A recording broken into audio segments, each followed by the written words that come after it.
सत्यव्रत भगवान की बड़ी सेवा करते थे।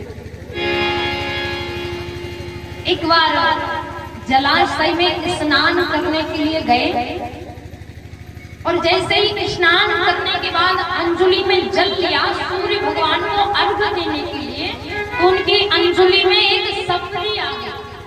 सफरी माने मछली का छोटा सा बच्चा।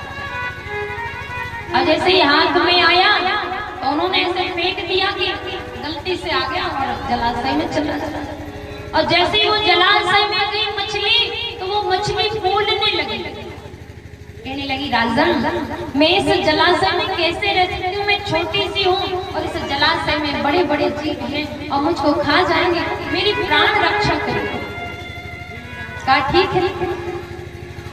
अब राजा उस मछली को अपने कमंडल में रखकर आए और जैसे ही पात्र को रखा और अपना काम करने लगे, इतने में मछली फिर से बोलने लगी, राजन आपने मेरी प्राण रक्षा का वचन दिया, लेकिन मैं यहाँ भी सुरक्षित नहीं। राजा बाबू साहब ने क्यों सुरक्षित नहीं? वो देखा तो मछली जो इतनी सी थी वो इतनी बड़ी हो गई। और इतनी बड़ी मछली, राजा ने कहा एकदम से इतना परिवर्तन कैसे हो सकता है? कहा ठीक है। तो राजा ने थोड़े बड़े से पात्र की व्यवस्था की, उसमें जल भराया और उस मछली को डाला और एक ही क्षण वापस हुए, इतने में मैं मत्स्य फिर वापस बुलाने लगा, राजा मेरी रक्षा करिए, मेरी रक्षा करिए। राजा फिर पहुंचे, देखा तो इतना बड़ा पात्र वो भी छोटा पड़ गया, उस मत्स्य का आकार बढ़ गया। अब तो राजा ने बहुत बड़ा पात्र मंगाया और उसमें रखा और उसमें भी उपस्थित न हो सकी। अंत में राजा ने तालाब में छोड़ा, सरोवर में छोड़ा और नदी में छोड़ा। नदी में भी उसका आकार नहीं बना। अंत में राजा सत्यव्रत चरणों में प्रभु क्षमा करना, हम आपको पहचान ना सके।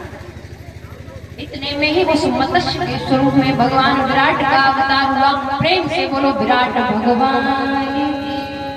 विराट स्वरूप में नारायण मत्स्य के ऊपर खड़े हुए हैं।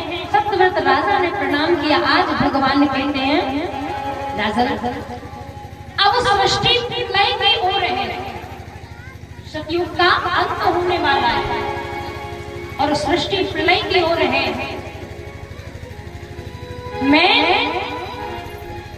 तुम्हें एक आदेश देता हूं। राजा ने कहा प्रभु जैसे आपकी आज्ञा।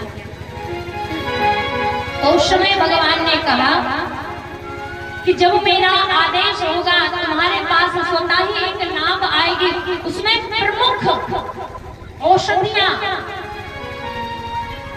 और प्रमुख बीज और सप्त ऋषियों के साथ में आप बैठेंगे। बोले प्रभु नाव कैसे चलेगी? तब भगवान ने कहा कि वासुकी को बांध करके मैं अपनी जो मछली का आकार होता है ना, उसमें बांध करके प्रलय के उस पार लेकर जाऊंगा।